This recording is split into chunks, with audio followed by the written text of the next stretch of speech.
Nous allons parler d'échecs et de réussite. La réussite, c'est celle d'un jeune garçon devenu champion de France et même champion du monde d'échecs. L'histoire de ce petit génie est déjà exceptionnelle, mais vous allez très vite comprendre qu'elle est carrément extraordinaire. Bonjour, bonsoir Fahim. Bonsoir. Merci d'être avec nous. Cette histoire, c'est donc la tienne et tu la racontes dans ce très beau livre, Un roi clandestin. Un très beau témoignage coécrit avec Sophie Le Callennec et ton maître d'échecs, Xavier Parmentier. Un livre qui vient de sortir aux éditions Les Arènes. Alors on va d'abord expliquer le titre, Un roi clandestin. Alors bon, un roi c'est facile, le roi c'est toi, c'est le roi des échecs. Et clandestin parce que tu es arrivé en France avec ton papa clandestinement. Oui, on raconte. était...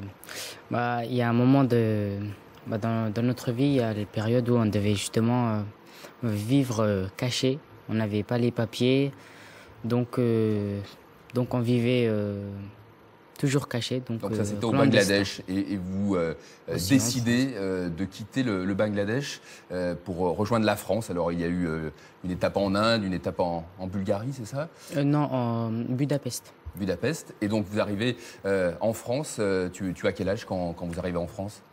Quand j'arrive en France, j'ai 8 ans.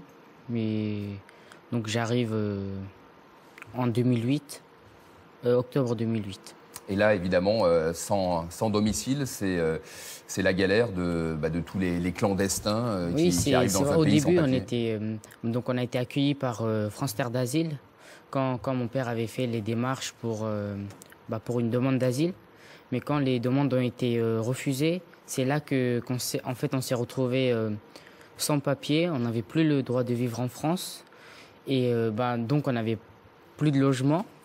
Et c'est là que... voilà, c'est donc et là, tous il y a les eu une problèmes. chaîne de solidarité parce que tu as été intégré ensuite au club d'échecs de Créteil. Tu as été accueilli dans des familles. Et un beau jour, parce que tu as rapidement progressé aux échecs, tu es devenu champion de France. Ça, c'était en avril 2012 à Nîmes. Tu es sacré champion de France alors que tu es clandestin. Oui, donc normalement, quand je joue, les championnats de France, je ne joue même pas pour la France à cette époque. Mais c'est vrai que j'ai pas tant progressé que ça, donc parce que j'avais d'autres soucis, problèmes dans la tête. Donc ça ne permettait pas de progresser, d'avoir l'esprit tranquille pour jouer. Tu es quand même sacré champion de France. Oui, mais quand on joue, on a toujours... il y a aussi la chance qui va avec. On ne peut pas être... Bon, je crois que tu as quand même un petit peu de talent, de la chance sans doute aussi. Et à partir de là, tout va se débloquer parce que tu deviens champion de France. Et donc, toutes les démarches qui n'aboutissaient pas jusqu'à présent aboutissent. Et tu vas avoir, et ton papa aussi, des papiers. Vous allez régulariser, comme on dit, la situation. Quand je deviens champion de France, c'est là que quand je commence à être un petit peu médiatisé. Et là, un beau matin, à France Inter, il y a une auditrice qui appelle François Fillon, mais qui était Premier ministre à l'époque. Premier ministre à l'époque, et qui explique rapidement, mon cas, comme quoi j'étais... justement, j'avais 11 ans, j'étais SDF sans papier, mais champion de France d'échecs.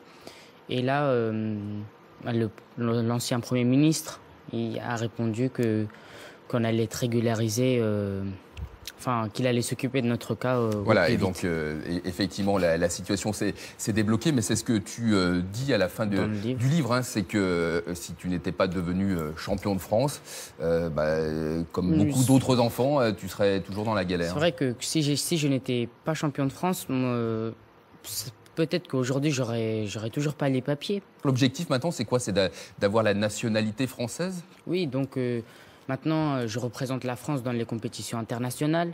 Et en plus, je suis fier de représenter la France dans les autres pays. Alors, il y a quand même une dernière question, c'est concernant le reste de la famille, puisque ta maman, ton frère et ta sœur sont restés au Bangladesh. Ça fait 5 ans que tu les as pas vus. Eux, ça fait donc plus de 5 ans que je les ai toujours pas revus. On se parle parfois par téléphone, juste pour dire qu'on est vivant et que donc on a fait des demandes pour un regroupement familial et on attend On attend la bonne nouvelle. Voilà. Ben, on croise les doigts et on te souhaite, à toi Fahim, à ton papa et à toute la famille, bonne route Merci. en France. Merci d'être